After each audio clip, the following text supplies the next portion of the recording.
It's been about a month since I followed that link. It still sends chills down my spine whenever I think about it. Let me explain.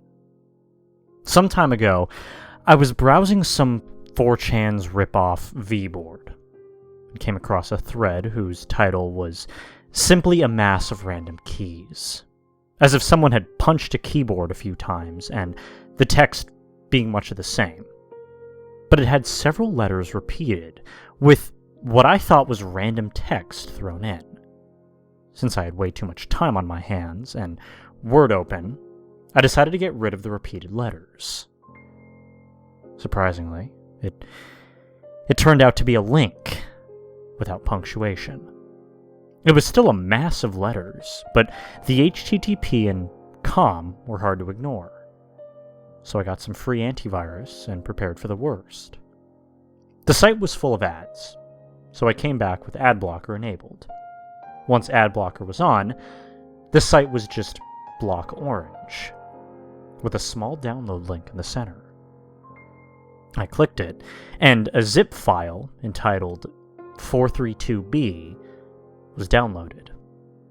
Once unzipped, the file contained two things: a .gba file, and a copy of Visual Boy Advance to play it in.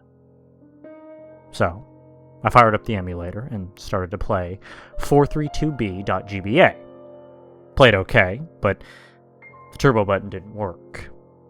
The graphics were akin to Final Fantasy Advance 6, but it wasn't the same game. Instead of a developer name screen, it simply cut to a title, and play was the only option. I pressed X to select it, and it cut to another black screen for about 4 seconds. It loaded to a young boy wearing something akin to a Link outfit, but a muddy brown instead of green. The premise of the game was simple: run from a pack of wolves, or die by being eaten, which turned out to be pretty fun. I didn't really see this as creepy, but then again, I'm not one of these paranoid creepypasta protagonists either. After eventually being chased down and killed a couple times, I noticed something after the 5th death. See, the screens where the wolves could be seen eating you were getting longer, and the character grew thinner and thinner and got slower. The wolves would stay at the same speed, however. I wondered if it was possible, by this logic, to die before the game began. And after about 50 tries, the character looked to near death by the time the screen faded into him, and the wolves pounced the moment I gained control. The screen stayed on the wolves feasting for a good 20 seconds, and then cut back to the menu, which changed to add continue to the list. Selecting this simply brought the camera back to the wolves eating the boy, but it lasted about a minute. Afterwards, the wolves turned away to show the skeleton of the boy, mostly picked clean. Trying again would simply pan to the skeleton for a minute while the wolves howled. The game booted me back to the menu, and bonus was now an option.